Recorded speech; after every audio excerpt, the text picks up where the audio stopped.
I met Marcos Garza when we were doing radiothons for St. Jude Children's Research Hospital. We needed sponsors to help us raise money, and he's always the first one to jump in. I would describe Marcos and his team as upstanding, someone you can trust, and he is just a genuine guy. Marcos has been very generous. He has a genuine concern for people. You need somebody that cares about you. And that's what Marcos is, and that's pretty much what this firm is. The Garza Law Firm. Let us help.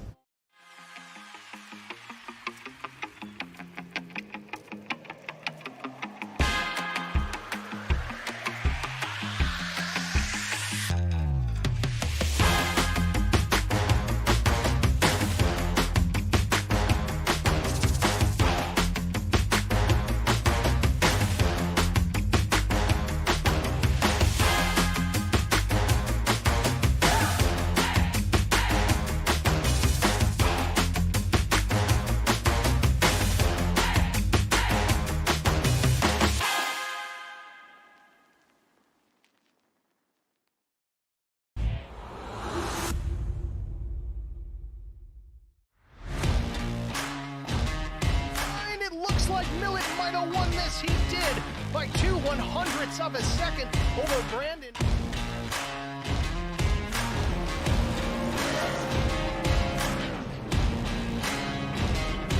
That S4 guy off turn 4 for the final time sees the checkered flag. It waves. It belongs to the 315.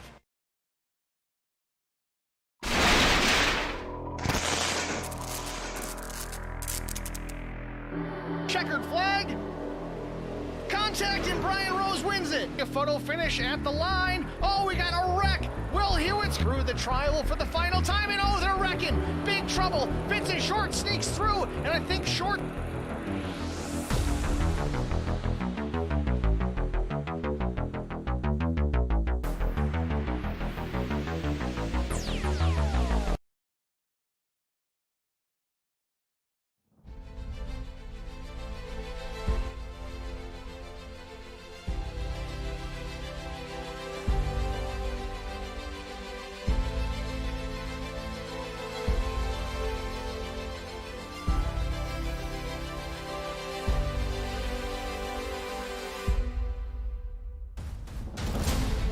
With more than 1,000 palm trees and a Caribbean color scheme, the facility projects a South Beach flavor that distinguishes Homestead, Miami from other major racetracks in America. It took a while longer to get the right combination of racing surface. In its first iteration, the track had 4 separate low-banked corners, reminiscent of a mini Indianapolis. That configuration failed to promote good racing and unfortunately also provided bad crash angles. Widening the aprons failed to correct either of these problems. A major reconfiguration of the track during the summer of 1997 brought a more conventional layout, sweeping 180-degree corners at either end of the oval, close but still no cigar. Most of the recent work on the track, during which the track assumed variable banking up to 20 degrees in the corners, flattening to 3 degrees on the straightaways, has seemed to have done the trick. Everyone agrees at Homestead, Miami, the beauty is now more than just skin deep. It's the Noble Racing Series Miami Vice 165, and it's next on HBR TV.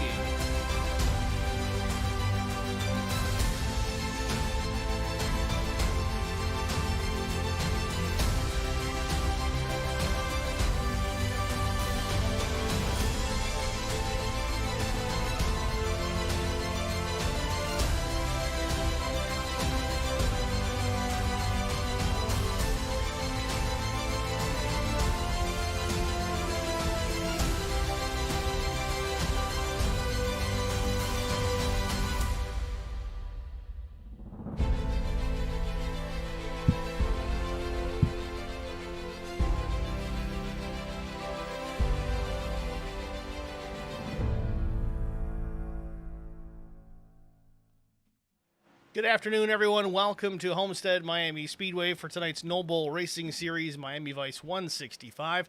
Practice just about complete here, but let's take a look at it. 110 laps the race distance here tonight, 78-degree track temperature, or air temperature that is, and an 81-degree track temperature. Let's go down trackside to see where everyone has shaken out here thus far within the session. Brian McCann, the fastest, a 33.12. Millett second quick, just 200ths shy. Neil Quick about the same. And Kevin McCann, Brian Rose rounding out the top 5 as practice comes to a close here.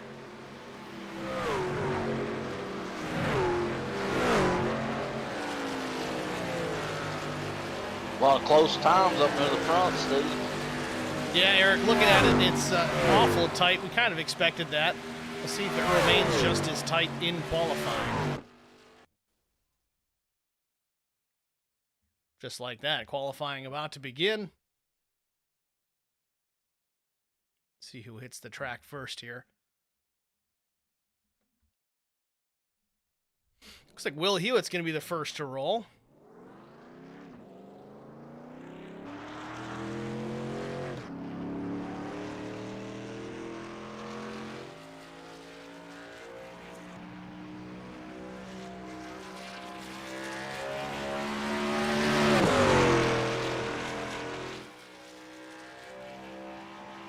Really looking forward to this one here tonight. See what lines guys are going to play with here. A lot of times you see them up top in 1 and 2, on the bottom in 3 and 4. You might see them switch it up. You might see them ride the high side all the way around. Who knows?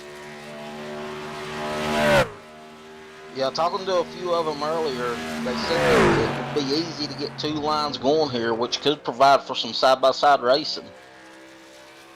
Side-by-side certainly would be a good thing, but looking at this play, past experience, there's that chance we could go green to checkered without a yellow here. Granted, we do have a stage break to be concerned with. But other than that, these guys might be able to make it without any major incidents to speak of.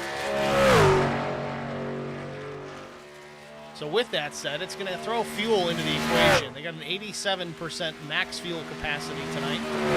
2 sets of tires over the wall, so 3 total. As Hewitt runs a 33.55. Got a little loose right there. Probably going to cost him a little bit of time. Meanwhile, Kevin McCann goes top of the board, 33.24.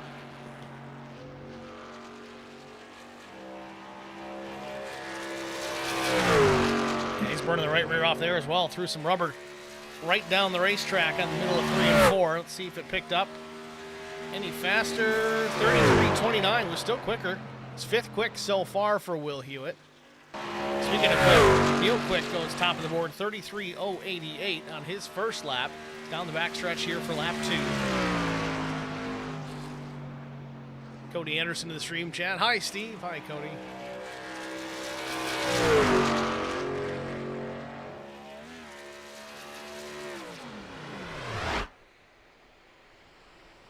I don't know if you caught that at all, Eric, but it looked like he might have hit the clutch a little on turn 4 and ended up killing the truck before he got to start finish. So a 33.558 for Neil Quick. Not showing everything he's got in the tank. Kevin McCann goes a 33.11. Brian McCann's second lap. Yet to be determined. Let's see if he can knock Neil Quick off the board. Yeah, Neil put out a very quick lap at first lap out. And realistically, I think Neil's second lap would have been even faster, but maybe not showing his hand yet.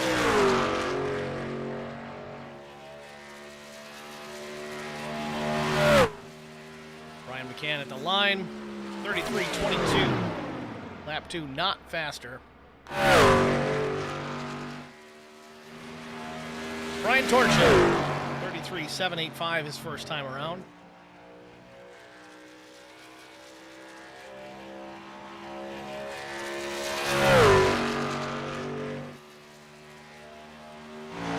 Torch has got to work on the spec map a little bit.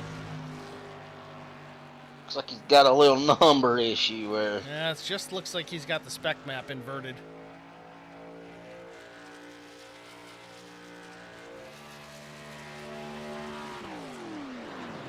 All right, Brian Torch crossed the line, picks up a spot, 33.607 his second time around. Chris Goins on track, 33.52 his first lap. I want to let everybody know who's watching. I know we've only got a handful in here so far, but Timing Tower looking a little different this week. Take close attention to the numbers within the Timing Tower. All the drivers' numbers with a red indicator number. It means they are within championship contention here. The top 10. Speaking of that, let's take a look at our top 10 in points. Brian McCann, Zach Millett, Brian Rose, Neil Quick, Brandon Mefford, the top 5. Then it's Chris Gones, Mark Truxell, Chris Mefford, Alfie Chair, and Doug Wysocki.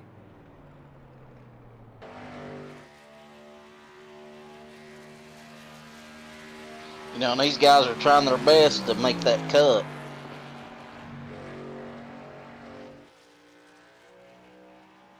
Very interesting. Next week we'll be in Watkins Glen for the final race of this round.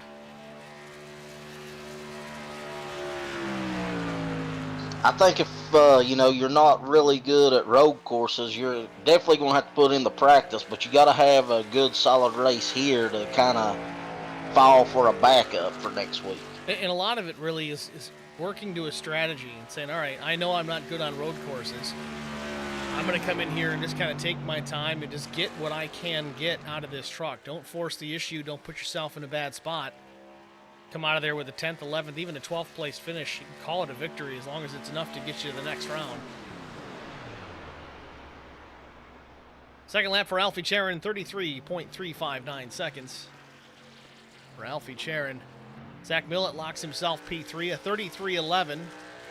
We saw him as quick as 33 flat in a prior practice session. Don't know if that was tied into some drafting or not.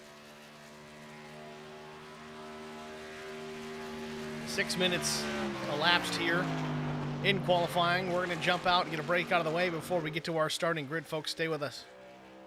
I met Marco Scarza when we were doing radiothons for St. Jude Children's Research Hospital. We needed sponsors to help us raise money, and he's always the first one to jump in. I would describe Marcos and his team as upstanding, someone you can trust, and he is just a genuine guy. Marcos has been very generous. He has a genuine concern for people. You need somebody that cares about you. And that's what Marcos is, and that's pretty much what this firm is. The Garza Law Firm. Let us help.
Checkered flag. Contact and Brian Rose wins it. A photo finish at the line. Oh, we got a wreck. Will Hewitt's through the trial for the final time, and oh, they're wrecking. Big trouble. Vincent Short sneaks through, and I think Short...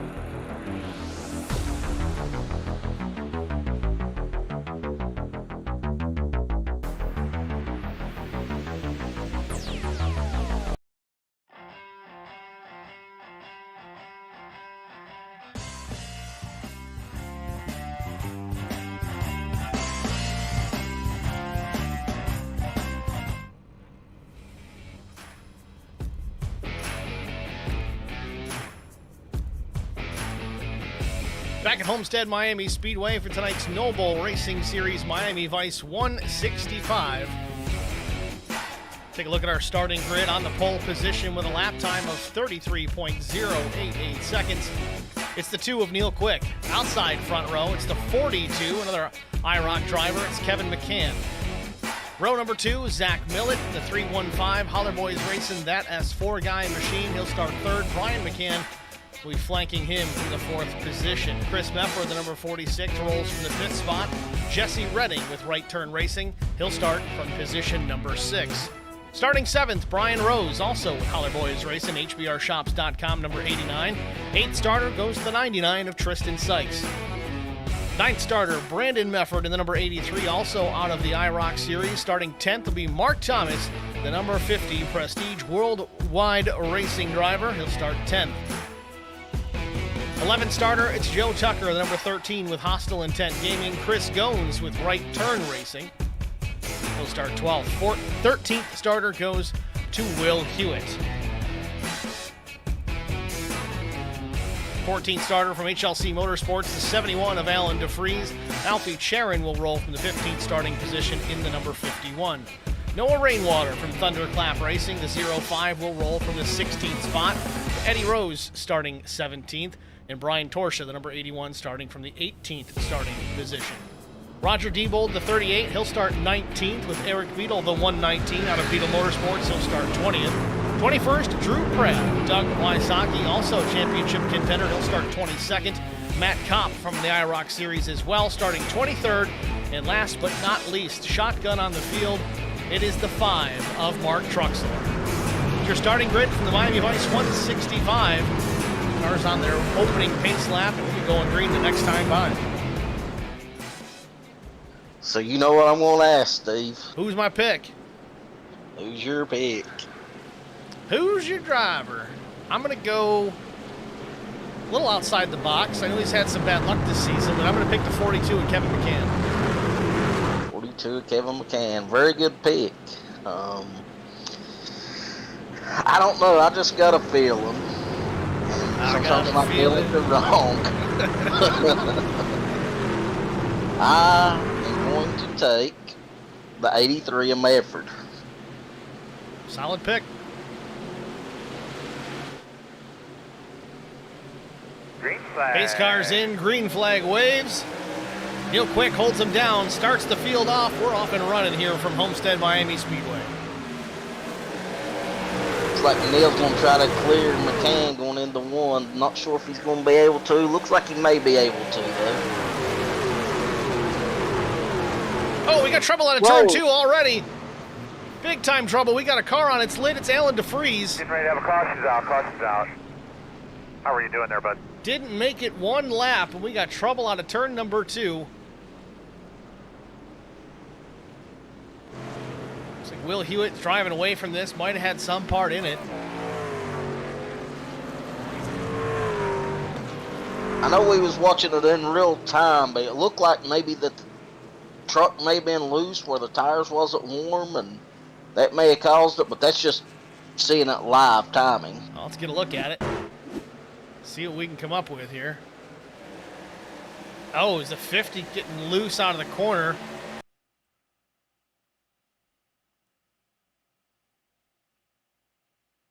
Back it up a little further here. It looks like this begins with Mark Thomas, the 50 truck, the red, white, and blue up a top side there.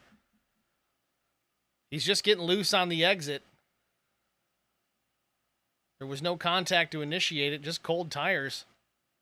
He's going to come down, clip the 33 of Will Hewitt. Will does a masterful job. Quick hands to get that truck righted and at least keep it out of the wall. I don't know if Will gets a piece of the wall, but Alfie Charon gets clipped in this. They're teammates.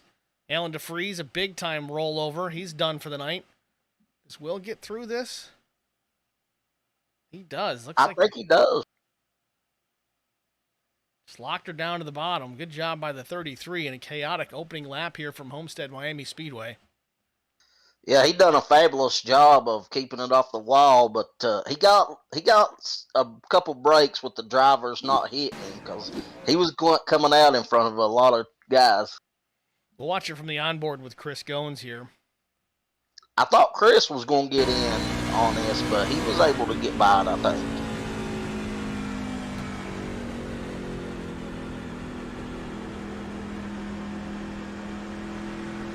Guess we didn't go far enough.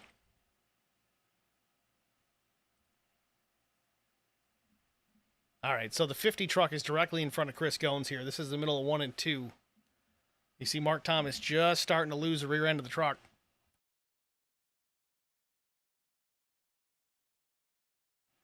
Goins just barely gets by, doesn't make any contact. Yeah, that's about as close as you can get right there. Well, you see, because Will Hewitt was just there. There is some damage from the contact from Will, but other than that, I think the 33 is going to get through this unscathed for the most part.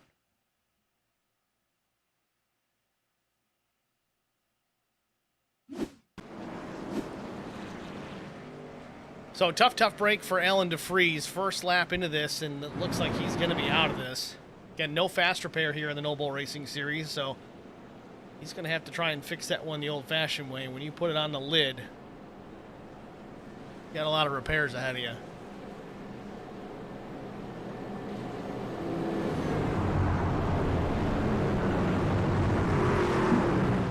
All right, so let's try it again.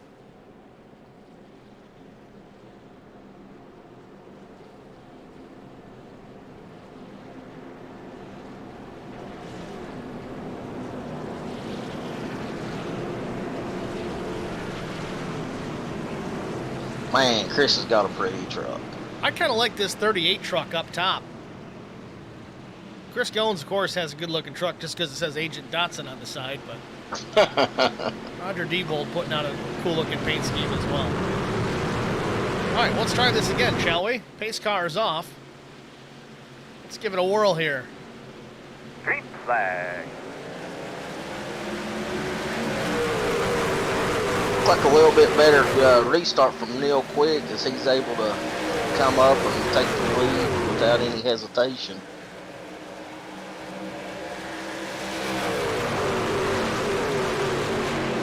Oh, big time loose out of turn 2. I think it might have been Brian Rose. Keeps it straight.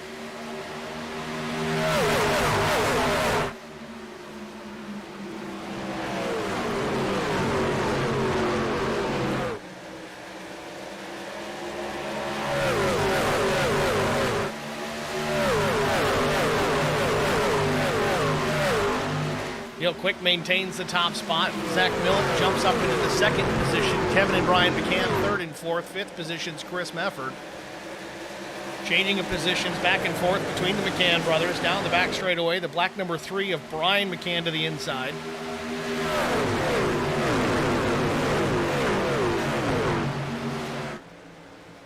Kevin McCann, the number 42, running the old school paint scheme up top. Using that high side to carry that momentum down both straightaways. Talked about it a little bit as to what lines you want to run. I know when it's single truck runs, you kind of get away with the top in 1 and 2 and the bottom in 3 and 4, but when you're out there in traffic, you don't always have the luxury to say, yeah, I'm going to go here, I'm going to go there. You just kind of have to go where they're not. McCann's kind of dedicated to the top lane right now. Brother Brian tucks in behind, about a truck length and a half behind the 42. You know, it looks like Millet's been the only one that's kind of moved around a little bit out of the top 5 here as far as moving lanes, which here comes Millet back high. That's one thing that I will say I've seen Zach do a lot of is he's constantly trying to find the fastest way around. And he's not shy about looking for a different way, even if what he's currently working on seems to be working. You might still look for a backup plan, which is good, because that way you've got it in mind. All right, well, this worked a little while ago. Let's try it. He's gaining ground on Neil Quick, though. He's within a truck length.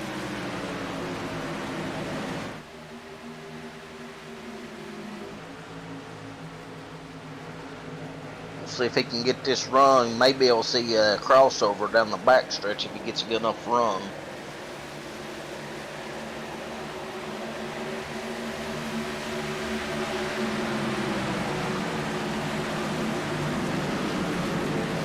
I think the 315 may be a little bit faster right now, and I think he may just be riding right now.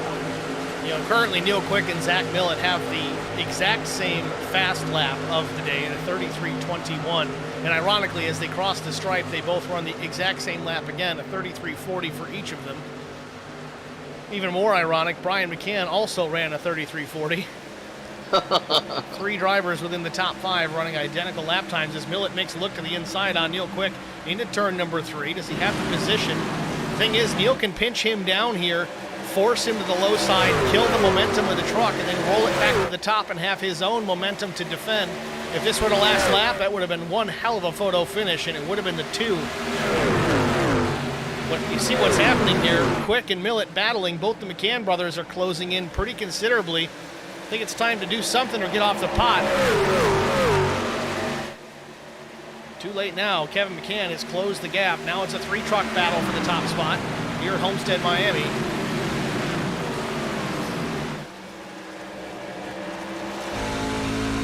Yeah, that outside momentum just carried Neil Quick and was able to help him fight it off, as it looks like Kevin's looking under Zach now. Yeah, Kevin was pretty ambitious there. It looked like he was going to try and take 2 for 1, but Quick comes down, stops the run.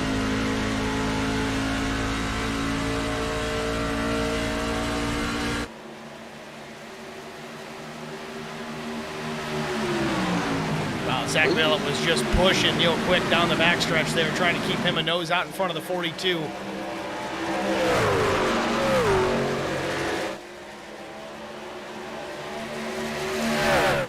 That was all by design, I'm pretty sure, Eric. Watching 315 tandem draft the 2 of Neil Quick down the backstretch just to get him clear of Kevin McCann, and it allowed Millett to take the second spot back away. Yeah, I think he knew that if Kevin was able to make the pass, you know, he moved back to 3rd. And I know Zach is always wanting to lead, but I know he likes being in that 2nd position at all times if he's not leading.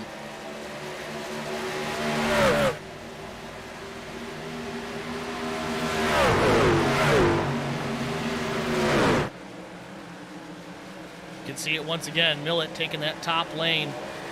Kevin McCann kind of is too. Isn't quite going far up as the 315 is. Now, a lot of that, and correct me if I'm wrong, Eric, but a lot of that I think is just due to the dirty air that these trucks jump out the back. If you get tucked in too close and in behind a truck in front of you, you start to lose the nose, you get tight. If you're up against the wall when that happens, you got nowhere to go. Absolutely.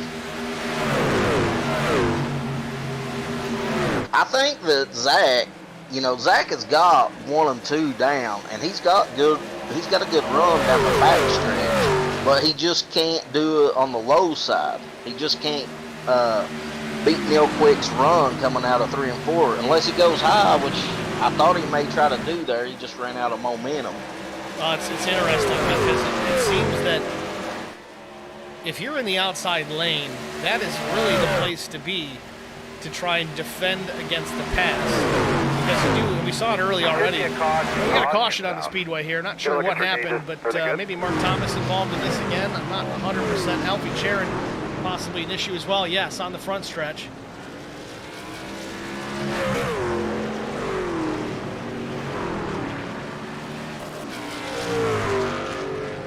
HBR TV number 51 not looking very pretty tonight.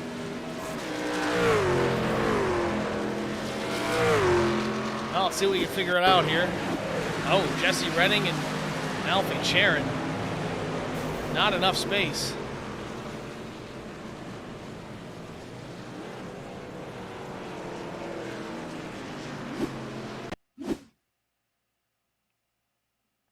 Let's Let's try and get a better angle on this. It just looks like these guys kind of came together, and Alfie was sliding up the racetrack as well. Jesse Redding up top in the 21, 51 Alfie Chair, and he's coming up. And he's not turning up. That truck's in a drift up the racetrack. Still coming up. Now, Alfie probably thinks that the 21 is further up the racetrack than he really was. Thought he had more room to come up. At least that's how I see it. They make contact, and into the fence they both go. Jesse's going to try and sneak by on the high side here, but all of a sudden Alfie turns right again.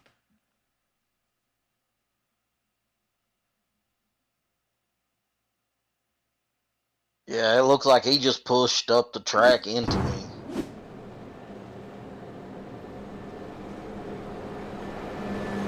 18 laps in here at Homestead Miami Speedway. We're going to jump out and get a break out of the way, and we'll be back after this. I met Marco Sgarza when we were doing radiothons for St. Jude Children's Research Hospital. We needed sponsors to help us raise money, and he's always the first one to jump in. I would describe Marcos and his team as upstanding, someone you can trust, and he is just a genuine guy. Marcos has been very generous. He has a genuine concern for people. You need somebody that cares about you. And that's what Marcos is, and that's pretty much what this firm is. The Garza Law Firm. Let us help.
Back at Homestead Miami Speedway for the Miami Vice 165 Noble Racing Series. Lap 20, about to be 21, and about to go back under the green flag. Neil Quick's going to lead them down. Zach Millett to the outside. Both McCanns to the outside, or sorry, in the rears Green in row flag. 2. Green flag waves. Millett with a good jump. Sorry, Quick with a good jump.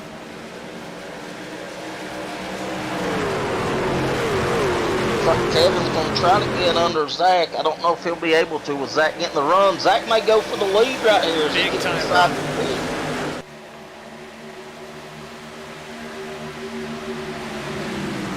Millet to the outside.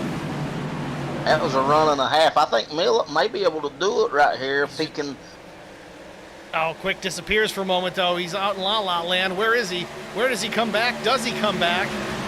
As it stands for now, Millet, you're the race leader here, but when is Quick? He comes right back in, but now he's back out again. Big-time connection issues for the two of Neil Quick at the front of the field. Millet's got to be careful because you don't know where he's going to land, and he's right next to him. Down the backstretch again. Millet's either got to get clear or get away. Quick is not in the picture for the majority of the lap. Yeah, and that's something very uncharacteristic for Neil Quick's connection. That normally don't happen, but I'll tell you what it does happen, and you can attest to this, Steve, is it gets everybody on their toes, especially behind them, seeing that going on. Yeah, 100%, because as a driver, I mean, yeah, you see the same thing happen that we have just seen here in the replay. And you just don't know where that driver is going to come back in and display itself again. For whatever reason, it's like a packet loss, they call it. Data that's coming from Neil Quick's connection, not making it to iRacing and back out to everybody else. Seems okay for now. But yeah, you're right, Eric. It's something that we don't usually see out of the two.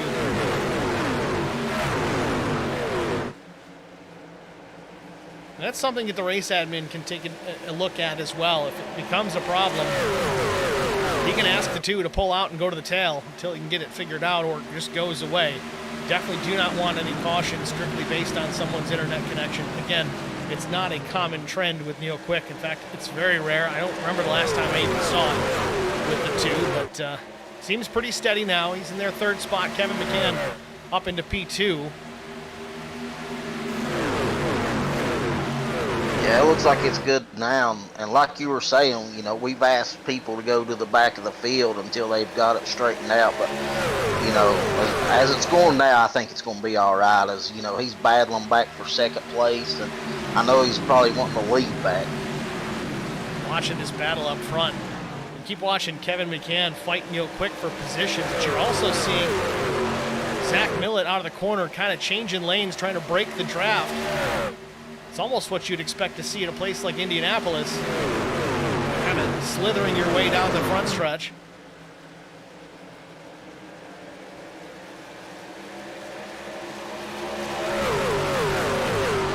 Neil made a good run on the low side right there. That's probably one of the best runs we've seen on the low side.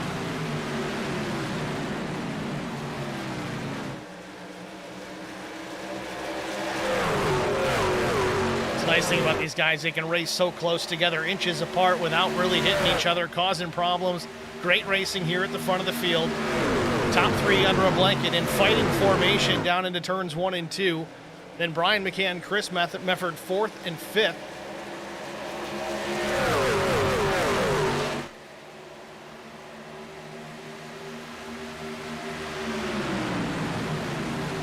Quick on the charge, though, right on the tailgate of the 315.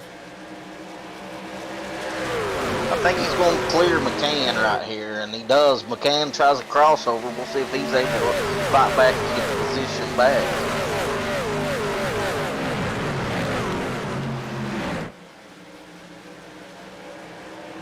McCann on the bottom, taking back that second spot from Neil Quick. Hot and heavy battle crossover from Neil Quick. Took a peek back to the inside out of turn 2.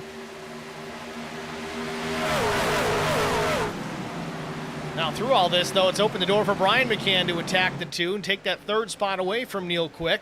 McCann brothers coming on strong here late in this stage. Again, the stage lap 40. About 12 laps before we get to the conclusion of this first stage. There is only 2 stages. 1 break, 2 stages.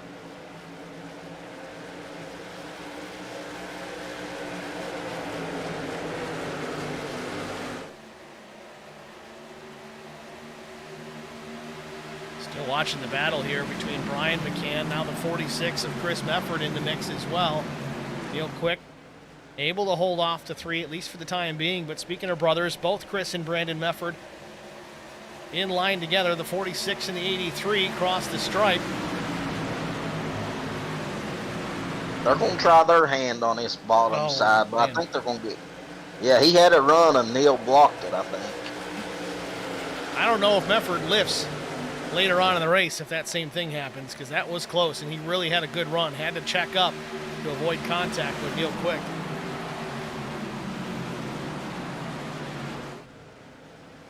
You know, Neil's always fast, but we did see him up there battling, got the tires hot, and, you know, we're kind of seeing him under attack right now. I'm not sure if maybe he may have wore the tires a little bit early on or got them hot just now, battling with Kevin McCann. Which is kind of uncharacteristic of Neil Quick. We usually see him, even if he qualifies well, we'll see him drop back a handful of positions, sometimes as many as 10. So you see Brian Rose going for a position on Tristan Sykes. You'll see him drop back just with the strict intent of saving his stuff. He's shown many times that he's very good at saving the tires for late in the run when it really matters. Just curious to see if he's letting the racer inside of him get the best of him. Yeah, I feel like he went on a charge after his connection issues, and he was trying to get those positions back quick.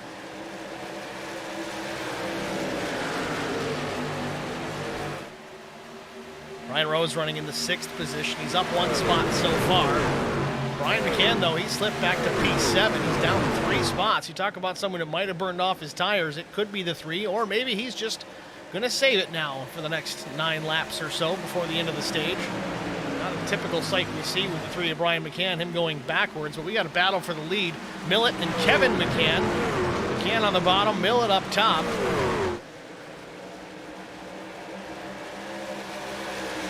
Not quite clear, and Millett has the run on the high side to maintain the spot. Kevin's going to dive it back down to the bottom.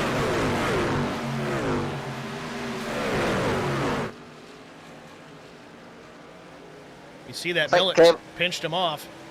Oh, yep. Mefford trying like crazy to avoid hitting the 46 onto turn 4. Almost wrecks himself to avoid hitting his brother.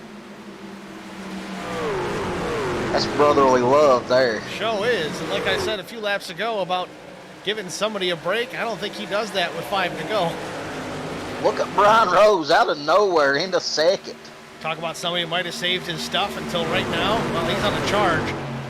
He's gone by a bunch of drivers that are awfully fast here at Homestead Miami Speedway, and he's going for the lead out of turn number 4 on Zach Millett.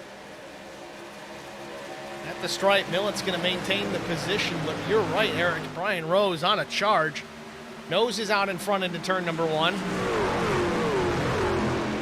He's got to clear him, which I think he's going to do it, but I'd say Millett may try a crossover right here. He's not going to be close enough. I don't know. He does have a run out of 2 down the backstretch here. Gets into Brian Rose a bit. Those guys are teammates, too. Gave him a shot into turn 3, kept it underneath him, and in fact, I think it might have even hurt Millett because Kevin McCann is right there. If you're Brian Rose, this is what you want to see. You want to see these 2 battling it out with 4 to go. Brian's got this timed out pretty well. I think he's just trying to get some big-time stage points here, and with about 5 laps to go before the stage is over. You've got Brian McCann in the 2nd spot, not a championship contender anymore. Certainly out here to try and spoil it for him. 83 of Brandon Mefford up top. Out alongside Chris Goins. Neil Quick still in the picture, running 4th, but he's under attack as well. He's got Mefford and Goins both. As Mefford gets into the side of Goins just a bit on corner entry. I don't know if he didn't see he was there or what the situation was, but they both get away clean. Don't think there was any actual contact, but it was close. Yeah, I think the 83 had such a run. He was trying to go somewhere, and unfortunately the 28 was right there.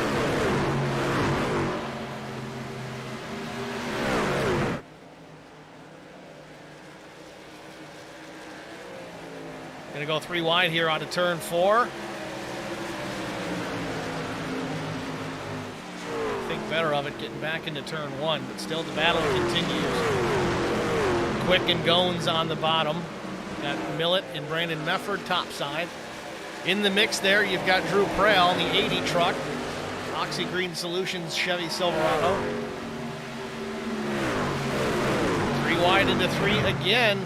Slides up the racetrack, doesn't make contact, has to check up a bit. Crossover from Mefford and a late block from the 2. I don't think Neil expected that.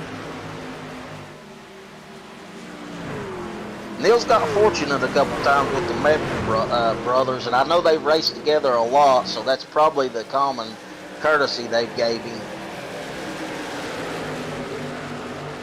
Drew Prell still looking 3 wide here. Quick in the middle, Mefford up top.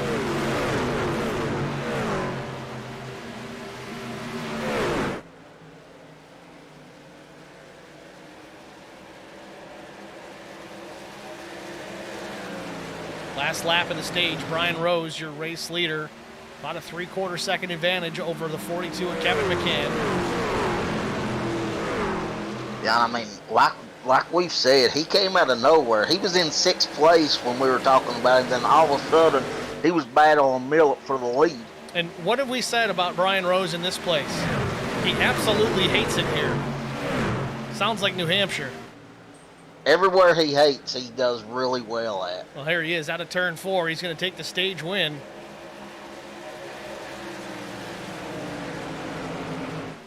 Caution. All right, need to tell you about your car, bud.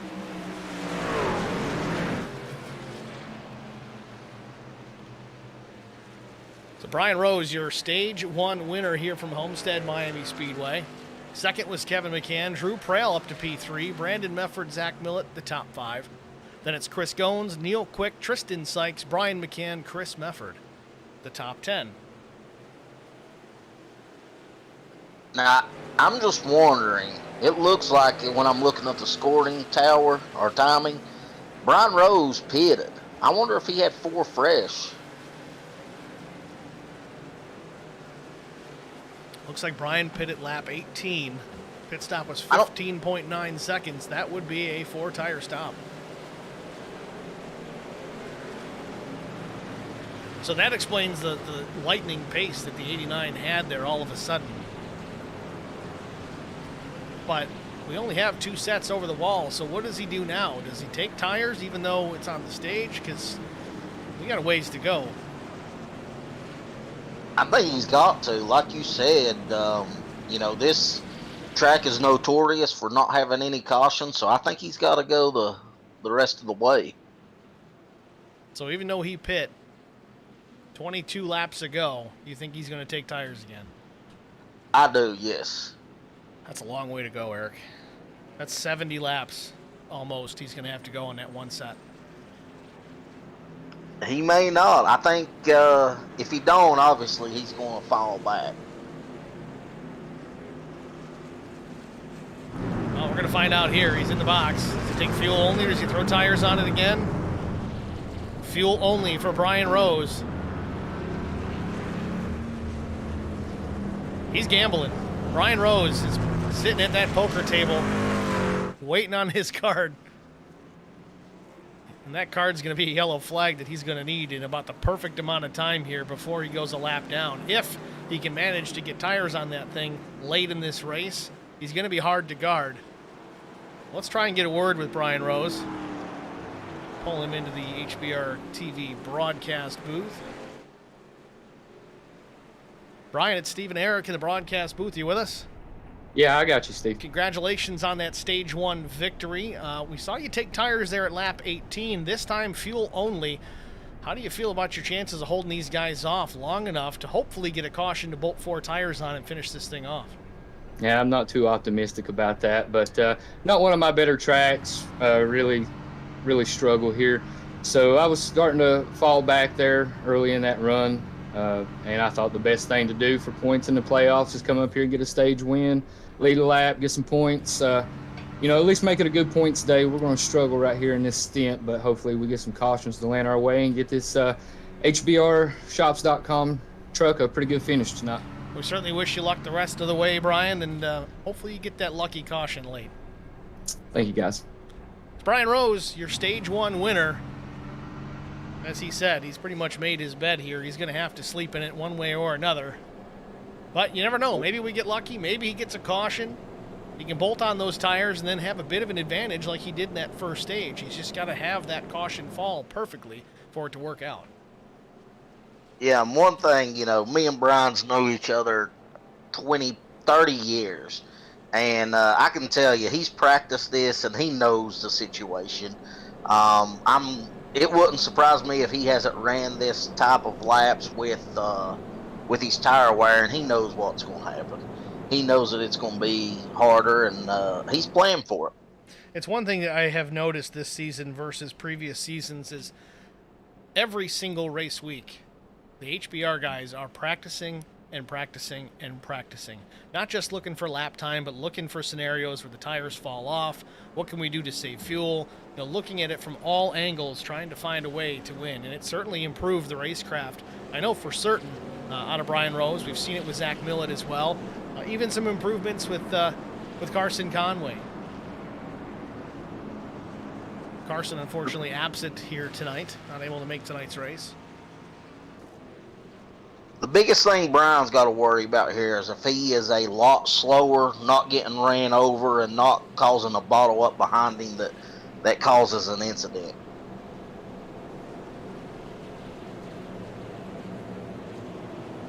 Well, the good news is he's got a lot of real smart, fast drivers behind him that are going to be paying close attention to that. Looks like the top two drivers, Drew Prale, Brian Rose, both did not take tires. So the front row on old rubber, everybody behind them with a fresh set bolted on. This one could get a little hairy. Yeah, but like you said, a lot of the good, clean drivers are behind them, so it could work out good, but it has the potential to get hairy. We're about to find out. Pace car pulls off. Green flag.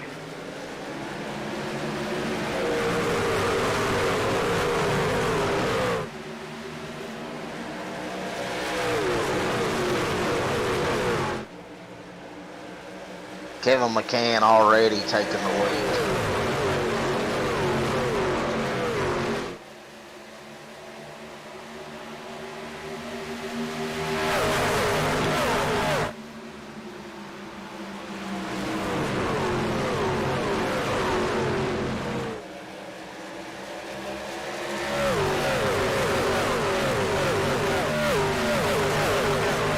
So far, so good with the guys that took 2 tires, or didn't take any tires, I'm sorry. Brian Rose slips back to the 5th position on those old tires. I think his biggest concern here is just hope and pray that he stays on the lead lap and then get a caution. I mean, in a perfect world, if he... Whoa, Brian Rose real loose. Don't know if there was contact with Brian McCann, but he keeps it going straight. That's going to be bad for the right rear. That's going to get a lot of heat built up into that tire. It's going to make things even worse for Brian Rose, as Mark Truxell's going to take the spot as well.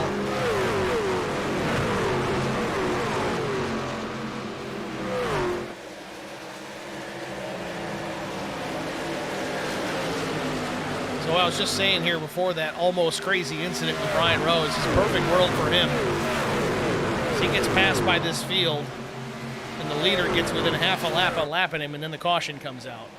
That is the best case scenario for Brian Rose.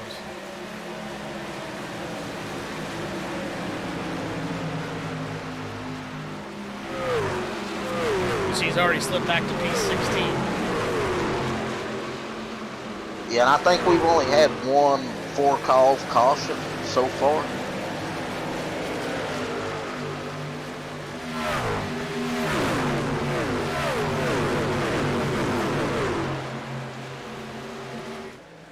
He's definitely just riding. You could see he was out of the throttle way early there. Battle for the lead non-existent, but battle for second, that's what's hot and heavy right now. Neil Quick, Brandon Mefford, and then 30 got Zach Millett, Brian McCann in 5th. Quick hangs on to the 2nd spot. Brandon Mefford tucks in behind. Millett taking a look on Mefford.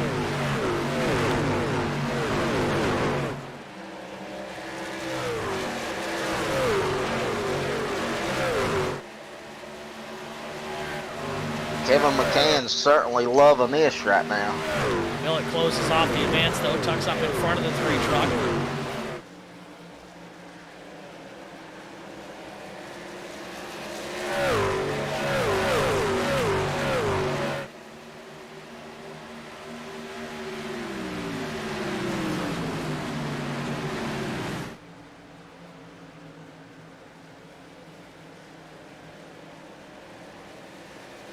Mefford way out of the racing line, but he built a big run down the front stretch, able to defend that position from Zach Millett. Again, those of you watching, if you didn't catch it earlier, the timing tower looks a little different this week. You'll see the drivers with red numbers in the tower. Those are your championship contenders, your top 10 drivers. So we are halfway through this first round of our playoffs. Next week, Watkins Glen, that will be the decider as to who moves on and who doesn't. I think Millett should be red, shouldn't it? You know, it should.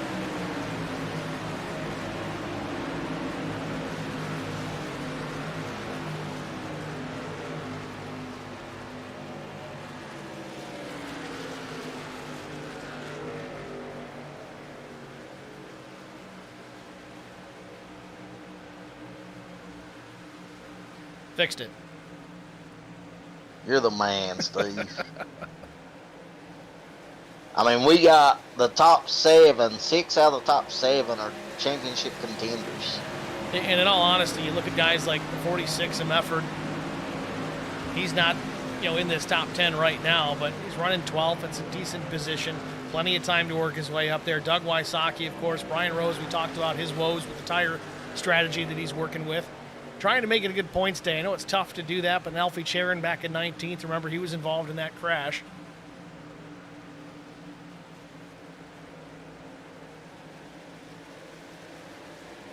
Neil Quick starting to pull away from this group.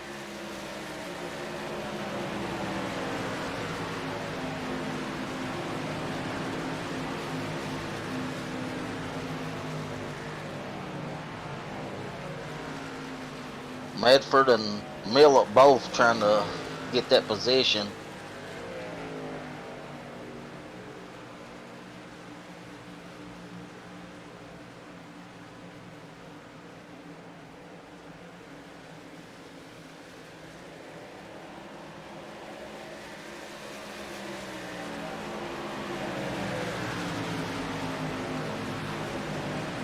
That's the thing you're going to see here as the playoffs go a little bit deeper and deeper, is you're going to see more of these battles for the second and third and fourth and fifth positions, because we're at that point in the season, and really it applies all year long, but we're at that point in the season where every point matters. It could come down to 1 point to determine who wins this championship. So these guys are going to fight for every spot.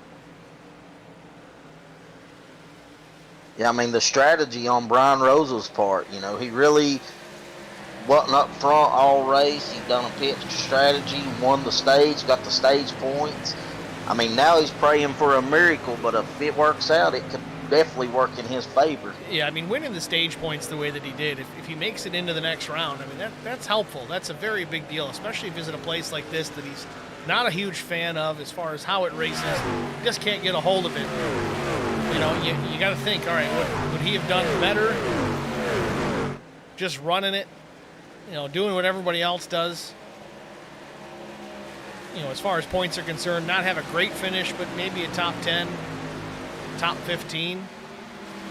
Or was he better off trying to win the stage like he did and then finishing maybe top 20? It's hard to say, but I kind of got to lean towards what he's done so far being the best way to do it.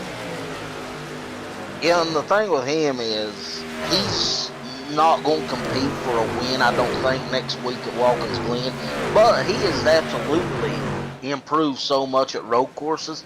He's going to, if he doesn't get in trouble, he's going to have a top 5 finish next week. Yeah, without a doubt. I mean, Brian Rose has certainly honed his road course skills in the couple of years that I've known him. He's gotten way better, especially since he's upgraded some equipment. He's so more consistent than he previously was, and now he can put a whole race together. It was always a matter he could turn some quick laps at these places on road courses, but couldn't get a whole race without a mistake, and that's really how you have to do it. Recently, though, he's been able to put together these races and road courses and have solid finishes, but you look at guys like both of the McCann brothers, Kevin and Brian, they're going to be lights out fast next week. Neil Quick has been putting in a lot of work at road courses, not just in stock car type vehicles, but in sports cars as well, so he's going to be tough. Zach Millett, of course, always lights out road courses in the truck. So there's certainly some competition out there, but I think Brian has a pretty good chance at a top 5 next week. And that, that could have impacted his decision to kind of gamble here, knowing that, hey, I've been stepping my game up at the road courses. I'll take this gamble.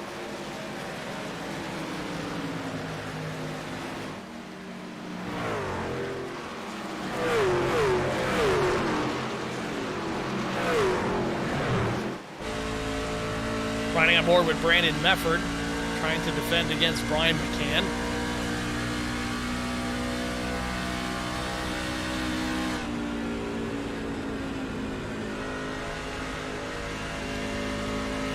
Yeah, we heard some chatter pre-race about Chris Goins likely to be a factor here tonight. Started 12th. He's already up into the 6th position. He's been able to hang with Brian McCann there without too much trouble. He's actually down to the inside. Might be making a move here for position. I think he's been running that lower line most of the race.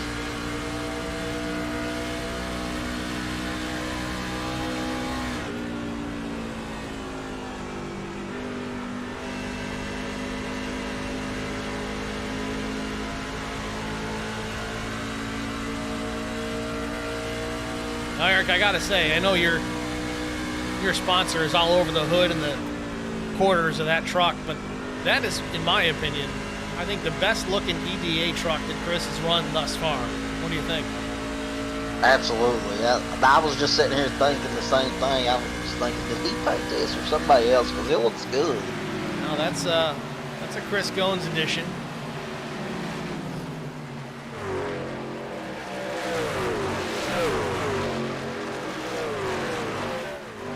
Top 5 things relatively unchanged. We're going to get our first HBR TV side-by-side break out of the way. We'll be back after this. I met Marcos Garza when we were doing radiothons for St. Jude Children's Research Hospital. We needed sponsors to help us raise money, and he's always the first one to jump in. I would describe Marcos and his team as upstanding, someone you can trust, and he is just a genuine guy. Marcos has been very generous. He has a genuine concern for people. You need somebody that cares about you. And that's what Marcos is, and that's pretty much what this firm is. The Garza Law Firm. Let us help.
back at Homestead Miami Speedway for the Noble Racing Series.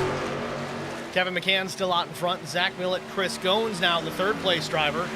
Made short work of Brian McCann, Brandon Mefford, and Neil Quick. Now he's fighting here with Zach Millett for the second position. Chris Goins might have something up his sleeve here, save some tires. Meanwhile, Kevin McCann, your race leader, is in the pits. Might be hitting our fuel number here. This might be the final stop of the day for most of these guys. The question is, does McCann take his tires now, or does he hope and pray for a caution for later? He's got plenty of pace. I say he takes tires. I would think so. There it is, yep. Right sign's in the air.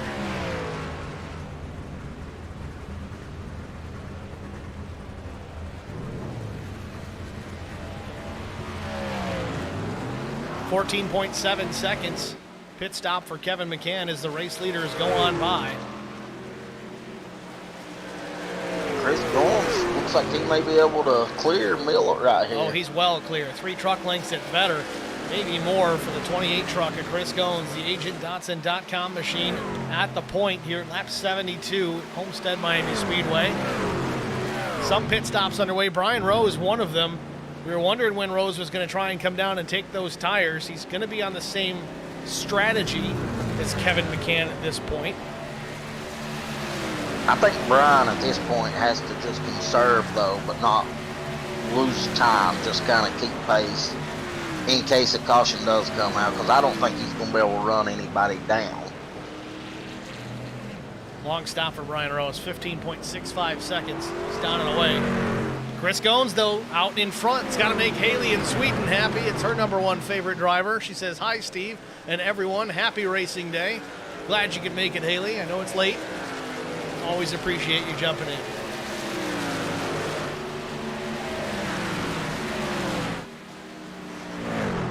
So now you're going to see the difference between new tires and old. Kevin McCann got his stop completed. He gets his lap back the old-fashioned way. Pretty big difference there. I mean, he just drove by him. You say fastest lap of the day for Kevin McCann was about a 33:26. Chris Goins' last lap was a 34:76. So that's the difference between new and old Goodyear Eagles. Yeah, I mean, I got to think that these guys is going to have to pit soon, knowing that Kevin's on fresh tires, unless they're just chancing a caution. Well, I mean, as it stands right now, if Chris Goins pits right now, McCann will eventually pass him. Because you remember when McCann came down to pit from the lead, he lost the lap when he was exiting the pit. So all things being equal, even if Chris Goins were to come right now and take on fresh tires, it would relinquish the positions back to Kevin McCann. He would cycle back to the front if the rest of the field followed suit with Chris Goins pitting. But I don't think he's pitting anytime soon. In fact, he's still increasing his gap back to the 315 of Zach Millett.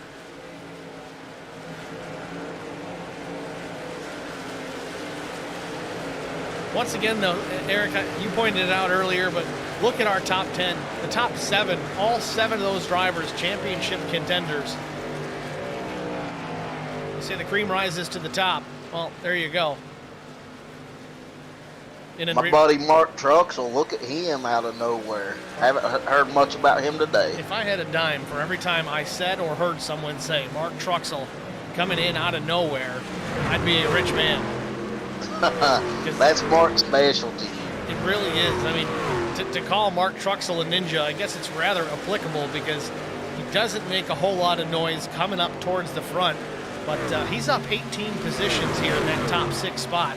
So doing a good job keeping that truck clean. That's the most important part. Now, this series not running with any fast repairs, kind of right in Mark's wheelhouse. He's not typically a guy that beats up his stuff, hurts the truck too often unless it's just somebody else is doing. It's going to be around in the finish for most of these. Yeah, and I know, he's looking for a good solid run. He's got caught up in some accidents this season, and he's kept it clean here and putting the little Tate's cupcake truck. Looked like he may come to pit road here. Could be the case here. It wouldn't be surprising because many drivers are doing just that. There he comes. Man, he had that truck yawed out coming to pit lane. Hopefully got it rode down. Chris Goins continues to lead. Brandon Mefford is taking the second spot from Zach Millen. Truxell is into his box. Does he overslide? He overshoots the pit box. Oh, that's killer there. I mean, he lost 3, 4, maybe 5 seconds. It's going to be a real long stop here for Mark Truxell.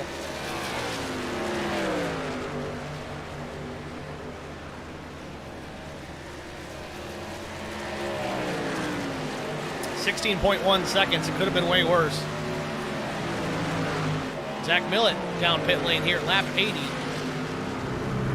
31 laps to go, so that's going to be his race distance. It'll be 31 to the finish.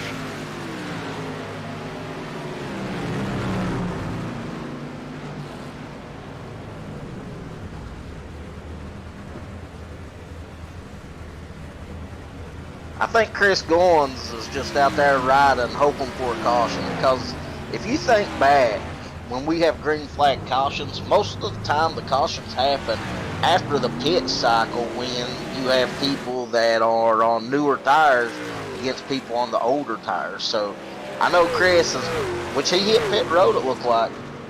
Yeah, you look at that stat specifically, even on lap 1 when tire pressures aren't really up to snuff where they need to be. We saw it with Mark Thomas early on getting loose out of turn number 2. Tire pressures need to be up on these trucks, and they start out super, super low just because the heat that they build increases that pressure. Chris Goins in the pits, though. Waited as long as he wanted to. In fact, he finishes his stop at 14.48 seconds. Lightning fast for Chris Goins.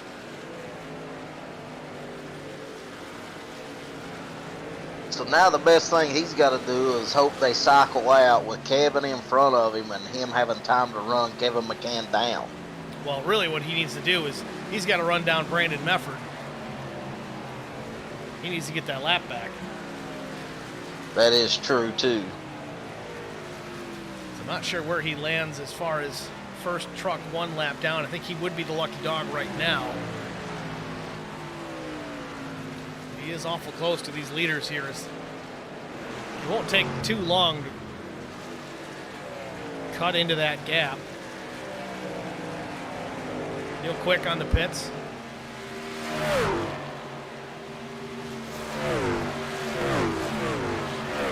Man, Mefford really running that high lane, especially on entry. You saw how close he was to that safer barrier. Yeah, that's pretty remarkable, too, with the amount of wear that's on his tires this late in the run. Chris Goins already right there, too. And he's just going to drive by in the bottom, too. New tires makes you feel like Superman. That's why Clint Boyer calls them feel-goods.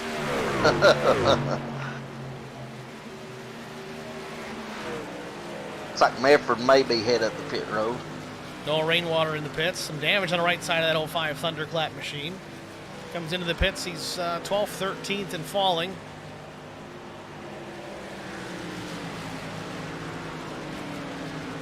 Down and away, 15.17 seconds for Noah Rainwater.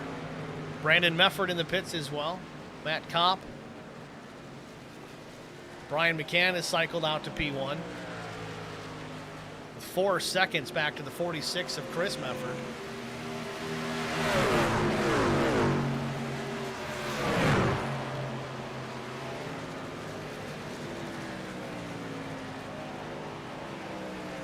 Ryan Torsha trying to make a move here on the 46.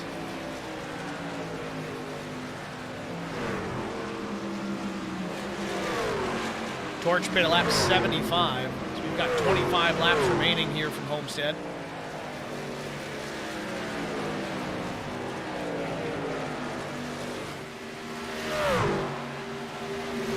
So before the pit stops happened, it was the 42 of McCann and the 28 of Goins. And, I mean, if you look at it now, if they go to first and second, McCann's going to have about a 12-second lead. Well, interestingly, though, Brian McCann's pit stop was at lap 42. That was basically our stage caution. So Brian McCann's going to need to pit. Chris Mefford, lap 42. Roger Diebold, lap 42. I think they're kind of doing what you talked about earlier, Eric, is these top three guys may have been hoping for that caution to come out as Brian McCann now coming down pit lane. It wouldn't surprise me if Brian McCann doesn't gamble and maybe take right sides here. I don't see how it's an advantage. I think there's just too much fall off. If you take two here, I don't think you're going to have the pace. We didn't think he wouldn't take tires at the road course. I know, but you got too many lanes here to make a pass. Right sides are in the air. Let's see what he does, especially with the amount of fuel you got to put in this thing to make it home. Yeah, 4 tires and fuel for Brian McCann.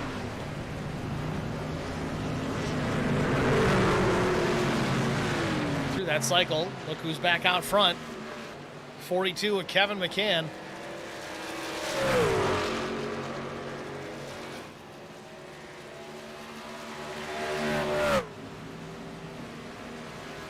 Will Hewitt runs in the second spot, albeit 9.5 seconds out the back window.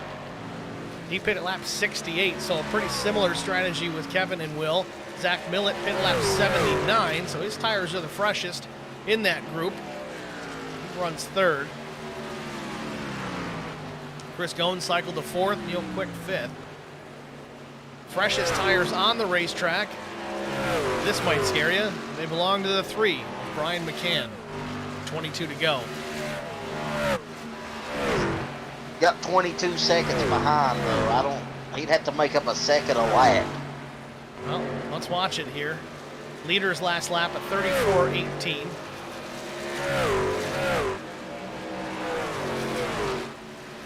Brian McCann out of turn 4. Let's see what he clocks in. 33.43. That's it. He's got to hit that number or better every lap, but it could come down to the brothers McCann battling this thing out on that last lap. We'll have to keep a close eye on these two. At what point do the tires kind of equalize? Brian certainly has the pace advantage right now. Meanwhile, Zach Millett has taken the second spot away from Will Hewitt. Still 9 seconds in the rear view from Kevin McCann. Yeah, it looks like Hewitt may get passed by Goins here. He was our first guy that pitted, so, he's probably on the oldest tires out there. Yeah, Will Hewitt came down lap 68. Looks like 2 laps sooner than anyone else. Yeah, Goins just drove by him. But, even Kevin McCann. Kevin came down lap 70. So again, Millett's got a 9-lap tire advantage on Kevin. Chris Goins has got 10 laps. Quick has 12. Brandon Mefford 14. Mark Truxell 8. Brian McCann has got a 17-lap tire advantage on the race leader. If you look at the scoring tower, it keeps ticking down. It's the 8.3 now. It keeps cooling down.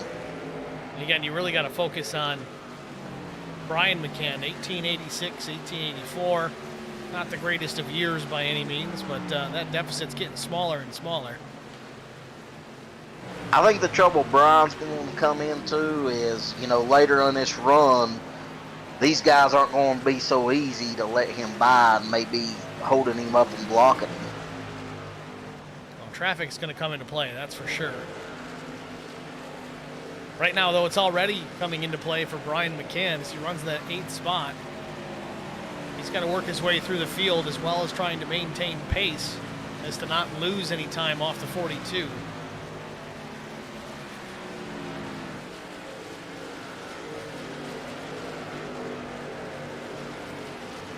So 17 laps to go. Let's try to go through the field here if we can. Lead lap trucks at least. Brian McCann, of course, race leader. I just want to say, every time you do this, a caution comes out, so you're going to jinx it. Well, man, we got a wild finish if that's the case. Okay. Zach Millett runs in P2, and I got to say, shout out to Fahey Race Wraps for that one. That is a good-looking truck. a little flamboyant for Millet, but either way, it looks pretty sharp out there, given that we're in South Beach. Chris Goins runs in the 3rd position, up 9 spots on the day. Will Hewitt still in the 4th position, at least for now. Neil Quick, though, with his Miami-themed paint scheme, he's going to go to the bottom and take away that position, move Will Hewitt back to 5th. Brandon Mefford, number 83 machine, with Zoe's place on that machine. As always, runs in the 6th position. He's up 3 spots. Mark Truxell, though, so far, our hard charger, is up 17 positions running there in that 7th spot. Brian McCann, though, hot on the trail. Makes a move to the inside. Continues his march towards the front. Brian Torsha, the number 81. D. Dixon & Sons Trucking Incorporated. Prestige Worldwide. Brian started in 18th. He's up into the top 10 in 9th. Joe Tucker runs top 10. Chastity Tucker Realtor, number 13 machine. Having a good day. Chris Mefford in 11th. Brian Rose still hanging tough in that 12th spot. Not going to have a stellar afternoon, but it's going to be a good one if he can just bring it home in a solid finishing position. Noah Rainwater in the 05, he runs in the 14th position, up a couple of spots from where he qualified. Still some right side damage on that machine. And then Matt Kopp, the number 22, last truck on the lead lap, up 8 positions.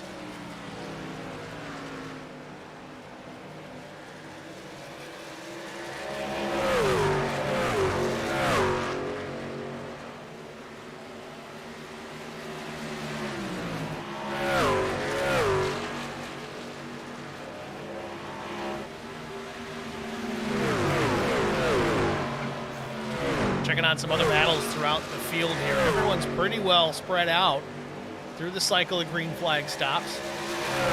12 laps to go. Got some drivers fighting for some positions mid-pack and the like. Roger Diebold, number 38 machine. He's now up to the 12th spot. Quickly things have changed. Looks like all these positions here from Chris Mefford, Joe Tucker, Brian Torsha, Roger Diebold, even Brian Rose in the back, all 4 position.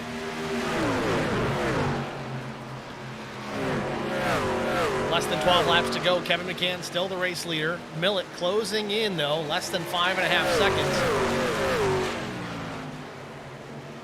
About a half second a lap, the differential between drivers first and second. Don't know if there's enough time to close it down. It could be close, but Brian McCann, he seems to have stalled out a bit too. Now 12 seconds back from Kevin McCann. In fact, Brian and Kevin McCann last time by ran identical lap times. Well, kind of. Brian was a full second faster.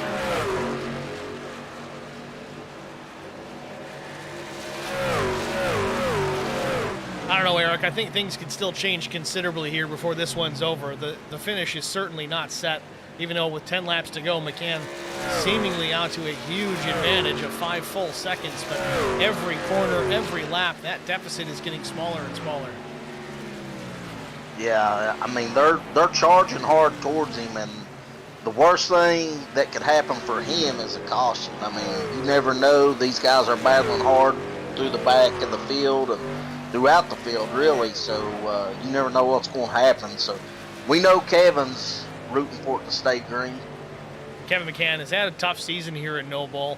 He's definitely one of the faster drivers. Certainly the numbers don't really show that, but he's had a lot of bad luck, getting caught up in incidents and different wrecks, not of his doing. Maybe today things go his way. And it looks like Goins has passed Millet for second. I guess we missed that.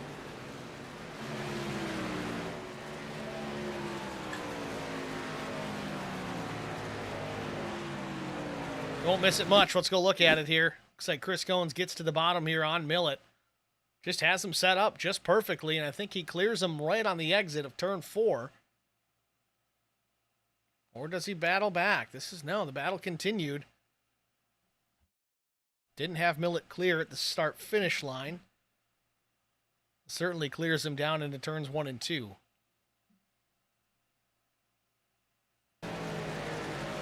You said there was a lot of talk about the 28 of Chris Goins. I wouldn't have called Chris a dark horse, but it seemed like that was kind of the vibe I was getting from some of the drivers we spoke to pre-race.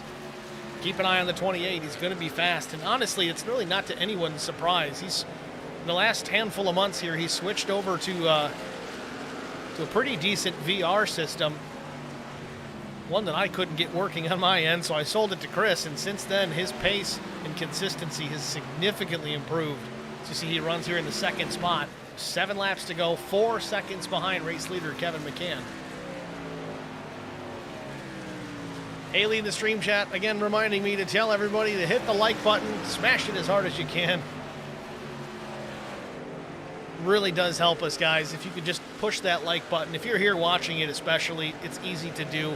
It does push this race broadcast to a little bit wider audience. Some new eyeballs get to see things, not just here at HBR TV, but also the No Bull Racing Series. It's a win-win all around. So if you guys could, please go ahead and hit that like button. We do appreciate it.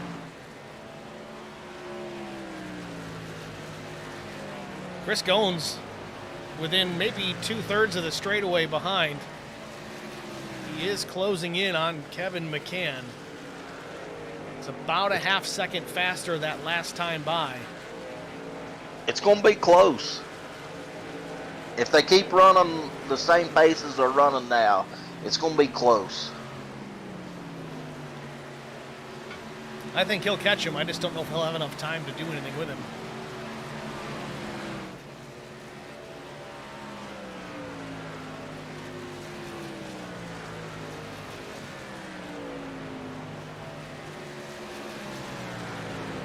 It's 4 laps to go here from Miami. I think he may get it under 2 seconds here. Half a straightaway away.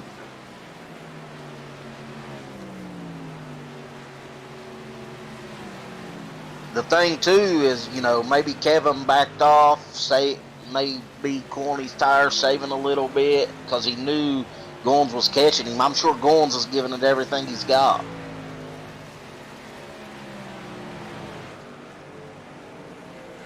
Deficit between the two shrinking though. McCann ran a 35 flat to Goins 34.72. Goins still quicker, but he's running out of laps. I don't know if he's going to have enough time. Tires may be starting to equalize between the top two.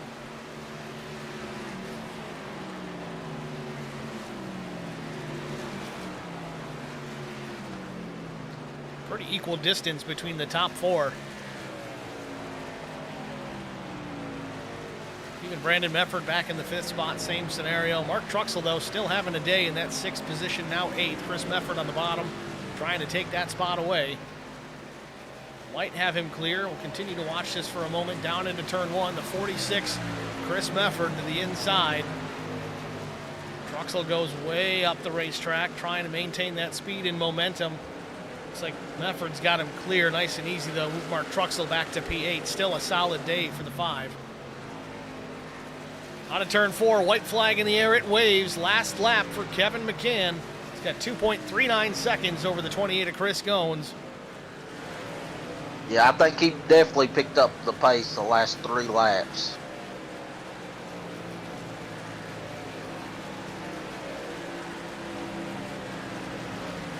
Kevin McCann put it on the outside, front row this afternoon. Didn't take the pole position, but very quickly showed he was going to be a contender here at Homestead Miami Speedway. And out of turn 4, he sees the checkered flag, and he's going to win the Miami Vice 165. Chris Goins is going to finish in P2. Zach Millett 3rd. Brian McCann finishes where he started in 4th. Neil Quick home in the 5th position.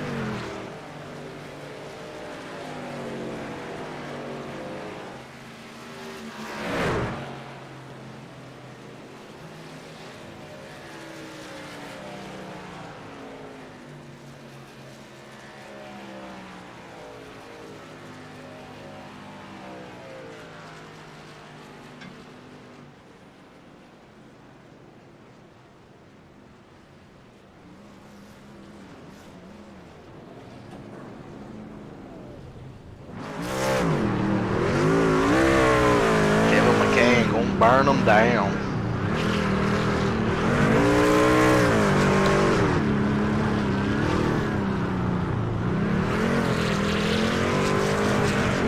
have a 427, and then it's too big.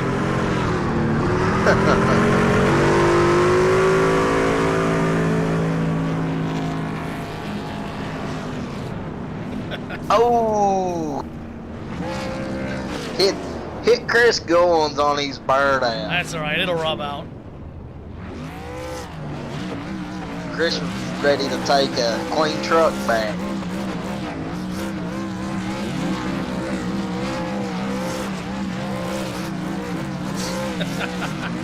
I think that's taunting.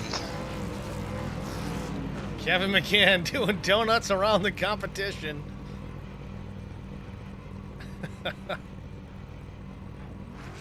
Certainly a happy driver behind that machine. We're going to step out and get our final break out of the way. We'll be back with our top three after this. Stay with us. I met Marcos Garza when we were doing radiothons for St. Jude Children's Research Hospital. We needed sponsors to help us raise money, and he's always the first one to jump in. I would describe Marcos and his team as upstanding, someone you can trust, and he is just a genuine guy. Marcos has been very generous. He has a genuine concern for people. You need somebody that cares about you. And that's what Marcos is, and that's pretty much what this firm is. The Garza Law Firm. Let us help.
Back at Homestead, Miami Speedway for the Miami Vice 165. Second race of the first round of the Noble Racing Series playoffs, and Kevin McCann, a non-championship contender, takes the win. Let's see if we get a word with our race winner. Kevin McCann, it's Steve and Eric in the HBR TV booth. Are you with us? Yeah, how's it going? It's going well, Kevin. Congratulations, man. First of all, thank you for winning, because you were my pick to start this thing out. I know you've had a string of bad luck throughout this season. It's good to see you take a checkered flag, man. Tell us about your race. Yeah, thanks. It felt good tonight. That's all I can say. Track was pretty neutral for me. It wasn't tight or wasn't loose, so I was able, once I got some clean air on the truck, just kind of, set my pace and try to pick my strategy there at the end. I knew it was going to be a gamble either way. If I didn't pit early, I knew somebody else behind me was, hoping it goes green all the way. So I just had to roll the dice, pit and hope that stayed green the whole way, and it did there. So thankful for that, because everybody else chose a different strategy. Homestead Miami does tend to have some long stretches of green flag once everybody gets kind of spread out. But you were one of the earliest to hit pit lane. There were some guys with some fresher tires, considerably fresher, within that top 5 that just, I think, didn't have enough time to run you back down. So the strategy certainly did pay off. Job well done for that. I know next week, the final race of this round of the playoffs, though it doesn't matter too much on your end as far as the championship goes, you still have a good opportunity to take home another checkered flag as we are on the road course at Watkins Glen next week. How do you feel about your chances next week to go 2 in a row at the Glen? I feel pretty good. Pretty good at road courses. I know we got a few guys here that are also really good. Unfortunately, I think Watkins Glen is probably not in my top 3 road courses. So I got some work to do. That's for sure. I know guys like Millet and of course my brother and Neil Quick and so forth. They're definitely gonna be tough to beat next week. But we'll give it everything we got. Well, Kevin, we're certainly looking forward to it. I know I've spent some time on a road course with you, and you're certainly no slouch. So we look forward to seeing you compete next week out there at the Glen. But we're going to let you go, get to the rest of our top 3, man. Who do you want to shout out to? Yeah, just shout out to everybody that puts on the league. You guys for doing the broadcast, and shout out to Brian for giving me his setup notes, and then I decided to throw them away and do my own thing. So, he's probably going to complain. He ended up changing his strategy a little bit to match mine, but yeah, thank you guys. All right, Kev, thanks for talking to us, man. Good luck next week at the Glen. Yeah, It's Kevin McCann, your race winner here at the Miami Vice 165. Next, we're going to talk to good old Chris Gones. Pull him up into the broadcast booth and get a word with the driver, the number 28 agentdotson.com F-150. Chris, it's Steve and Eric. Do you got us? Yes, sir. Hey, guys. What's going on? Doing well, man. Congratulations. A runner-up finish here at Homestead Miami Speedway. I know you actually kind of like this place, and you seem to have a bit of a strategy here tonight.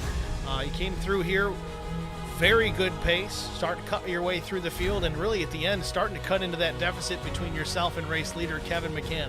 What did it take? What would it have taken to catch and eventually pass Kevin McCann for this race win? I probably needed to pit about 2 laps earlier, just to have a little bit of extra tire there at the end. That's my thing with this track. I love this place. If you watch everybody run it, on the broadcast, I'm sure you'll probably see some of it, but it's very top heavy when it comes to people running up there. I try to stick it right on that white line and roll it around. So, that's just my approach here. I'll never beat anybody on raw pace, but if it goes green and goes green long run, I can typically, hopefully, save enough tire to at least be competitive there at the end. Well, it was certainly a fun one to watch. You did agentdotson.com. You did them proud here tonight, so nicely done. I appreciate it. Yeah, well, eventually we'll get this EDA thing in victory lane one of these days. But Eric, I'm also gonna have to talk to you about an insurance claim. We're gonna have to go after the 42's insurance for that right rear. Let's do it. Well, Chris, next week, of course, we're out at the Glen to finish out this round of the playoffs. Road course racing is something that we know you do dabble in, even on the sports car side of things. How do you feel about your chances here in the truck next week? Well, with the Glen, it is my favorite road course out of any of them. But these trucks, it's so hit or miss. I had a pretty good run in Sonoma earlier in the year. I do enjoy road racing, so I just put some laps in. I don't know that I'll have the pace to compete with the McCanns or the Millets or maybe even Brian Rose, but if I can walk out of there with a solid top 5, top 10, something like that, just to kind of gain some extra points for the playoffs, then I'll be happy with it. Well, Chris, we certainly look forward to it. I know I always do. Calling races at the Glen is my next favorite thing to do aside from turning laps at Watkins Glen. So we wish you the best, man. Who do you want to shout out to before we let you go? Yep. Just shout out to my family here. They put up with a lot with me doing this, a few nights a week. So I appreciate them letting me do this. But Eric Dotson Agency, agentdotson.com. Appreciate them for being on the truck. My guys over at Right Turn Racing, Jesse Redding, Chris Elliott, Joe Tucker, those guys over there. Right Turn Wraps did the truck. So if you guys need anything there, just holler at me. We'll get you squared away. So. All right, Chris. Well, again, thanks for talking to us, man. Good luck next week. I appreciate it, guys. Take care. It's Chris Goins, your runner-up here at Miami. Next, we'll talk to the 315, that S4 guy, Zach Millett. Came in tonight with some fresh colors on that truck.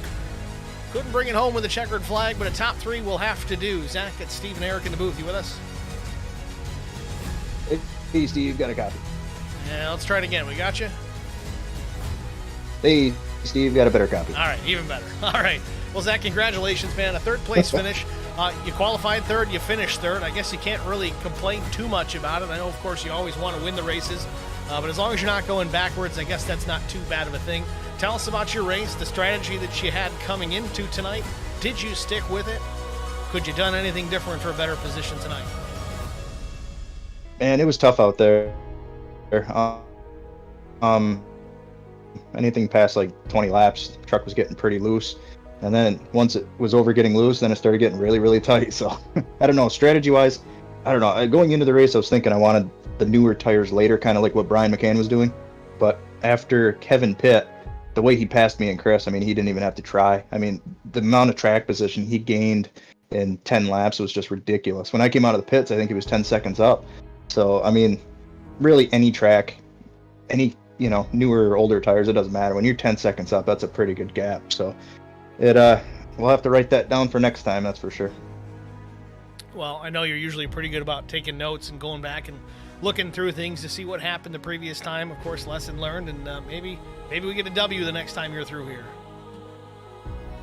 Hey, let's hope so. I'm happy to get the Fahey wrap S4 guy. I don't even know what he calls it. I guess like a Miami Vice paint scheme here on the podium. I'm pretty pumped about that. So did a heck of a job. We did mention it during the race that yours and Brian Rose alike, they both looked pretty cool. Definitely a flashy paint scheme. Tough that it's only going to be for tonight's race here at Homestead Miami Speedway, as it was kind of akin to the race sponsor or the race theme, I guess you could say. But it's a good-looking truck. Next week, we'll probably be back in the normal colors, I would assume, but it's Watkins Glen, so I guess you can kind of run whatever you want because you're going to have a good time out there, I would assume. How do you feel about your odds of getting the W next week at the Glen? Man, I'm really excited for it. I mean, definitely it's my favorite place to go. You know that. But, odd-wise, man, I don't know. There's just so many fast guys in here, and they're going to put the practice in. Each one of these guys is going to be over 100 laps practice, probably, I don't know, 5 days before the race even. So it's going to be fun. I'm definitely going to put some time into it. We'll see, man. I don't know. It's just there's no way to know beforehand. We're going to give it everything we've got. Well, we know you ended up, I think it was P2 back at Sonoma, even though Brian McCann had the older tires on. Do you expect to see a tire strategy really come into play next week at the Glen? Not as much. Sonoma's like its own beast, man. Once you get past like 10 laps, the tires are just shot. There's really no advantage. Watkins Glen, I don't know. It's almost like you're going way faster. It's easier to keep control, use the downforce of the truck a lot more. I don't know. It really doesn't seem like you need tires that much. Well, either way, we certainly look forward to it. We wish you the best, man. Who do you want to shout out to before we let you go? I got to thank you and Eric for HBR TV and the broadcast tonight. The guys over at Right Turn Racing and Noble and everything they do for the league. I got a shout out for Chris Goins there, man. The pace of him was insane tonight. I'm happy to see him up there. I thought he was going to go out and win the damn thing, so shout out to him. I got to thank Track Bar Media, Eric Dotson State Farm, HBRShops.com, Castle Products, Fahey Race Wraps, and shoot me follow over on Twitch at That Is For Guy. Either he's getting better at it or he's got cue cards, folks. Definitely cue cards. Dry erase board, you name it, I got it. All right, Zach. Well, thanks for talking to us, man. Again, good luck next week. Thanks, Goose. Zach Millett, your third place finisher here at Homestead Miami Speedway. Let's take a look at the rest of the finishing order here today. Kevin McCann, of course, your race winner. Chris Goins, Zach Millett, the top 3. Make sure I'm on the race one. Yep. 4th was Brian McCann. Neil Quick, P5. Brandon Mefford was 6th. Chris Mefford was P7. Mark Truxell brought it home in the 8th spot. Going to be our hard charger for sure tonight, up 16 spots. Mark Truxell having a good night. Roger Diebold was the 9th place finisher. Will Hewitt, a solid top 10. Joe Tucker was 11th. Brian Torsham was 12th. Brian Rose did what he had to do, man. He finished P13 on the lead lap. Matt Kopp was 14th. Noah Rainwater, P15. Drew Prowl finished in the 16th position. 17th went to Doug Wysocki. Alfie Charon, 18th after an opening lap incident. Eddie Rose was 19th. Jesse Redding, 20th. Tristan Sykes, 21st. Eric Beadle, 22nd. Mark Thomas, 23rd. And Alan DeFries, 24th. 110 laps down. Didn't make it out of turn 2, at least on all fours. Ended up on his lid pretty much right away. Tough night for Alan DeFries. But that is your race results here from Homestead Miami Speedway. Of course, next week, tune in to Watkins Glen here. It's going to be the same time, same channel here at HBR TV. You can find it now. The live events are all broadcasted at HBR TV1. Just click the live tab in the upper right corner of your screen, and it'll take you right to the YouTube link. You don't have to mess around with anything. But if you haven't already done it, again, we talked about it. Like, follow, share, subscribe, turn on the notifications, all of that jazz. It definitely helps the social media channels grow and expand into wider audiences. It certainly does help us here at HBR TV. So as far as the race goes, Eric, I mean, give me your thoughts. It was a little rough at the very beginning, but stayed real clean the rest of the way, and we got this thing done in record time. Absolutely. It was a great race. A lot of different strategy, and strategy always has a impact on the race, and it did this one too. We saw guys that gambled and it didn't pay out, and we saw guys that also gambled and it did. So great race. Looking forward to Watkins Glen next week. Certainly going to be fun. I know road racing isn't really your forte of things that you like to do, Eric, but it's right up my alley. I'm certainly looking forward to it. It should be a good one to watch. I mean, the thing that's nice about this No Bull Racing series is there's a handful of guys in here that are fast on road courses. It's not your typical oval league where you might have one or two that are lights out on road, but they're not that great on oval. Well, over here, these guys are good on both. So we're going to have something to watch next week. I'm certainly looking forward to it. Yeah, me too. Well, that's going to wrap it up for us here at Homestead Miami Speedway. Again, congratulations, Kevin McCann, taking the race win here finally. My pick goes to Victory Lane. How about that, Eric? What? Well, thanks for watching, everybody. Again, thank you all in the stream chat that tuned in here tonight. Haley, of course, she's the MVP. I still cannot believe that she comes in here and watches these races at 2, 3 o'clock in the morning out in Sweden. But we do appreciate her and every one of you guys here that follow us here at HBR TV and chime in the stream chat. We got another week of racing. Tune in tomorrow for the Lone Star Racing GT3 Series. Then Tuesday, we've got the Depth Graphics Truck Series with Numb Thumbs Racing.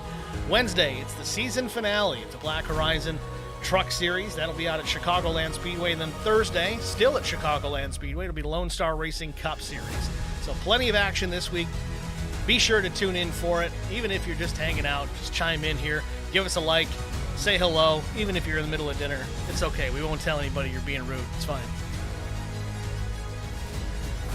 All right, nobody thought it was funny. That's going to wrap it up for us here at Homestead Miami Speedway. Thank you guys all for watching. We'll see you next time. Have a good night.